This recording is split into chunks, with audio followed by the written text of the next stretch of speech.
அனைவருக்கும் வணக்கம். இன்று நாம் ஐயடிகள் காடவர்கோன் நாயனார் கதை தெரிந்து கொள்ளப் போகிறோம். காஞ்சி மாநகரில் பல்லவர் குலத்தில் ஐயடிகள் காடவர்கோன் பிறந்தார். காடர் என்பது பல்லவ குலத்தினரை குறிக்கும். ஐயடிகள் என்பது ஐயனடிகள் என்பதன் மறுவாகும். கலியையும் பகைவரது வலியையும் அடக்கி சைவ நெறியை எங்கும் பரவச் செய்து நீதிநெறி தழுவாது அரசு புரிந்தார். வடமொழி தமிழ் இரு மொழிகளிலும் வல்லவர். காலக்கிரமத்தில் உலகத்தை அரசு புரிவது துன்பம் எனக் கருதினார். மனம் சிவனடியார்கள் பால் லயித்தது. உலக இயலில் மனம் ஒட்டவில்லை.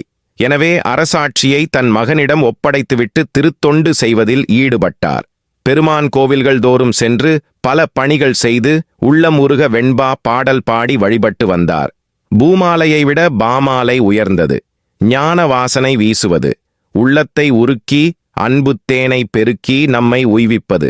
ஒரு கோவிலுக்கு ஒரு வெண்பா என யாரும் எளிதில் உய்யும் பொருட்டு பாடும் நியமம் கொண்டிருந்தார். பல தலங்களுக்குச் சென்று வழிபட்டு தன் தேக யாத்திரையையும் முடித்து இறையடி சேர்ந்தார். அடுத்த காணொளியில் கணநாத நாயனார் கதை தெரிந்து கொள்ளலாம்.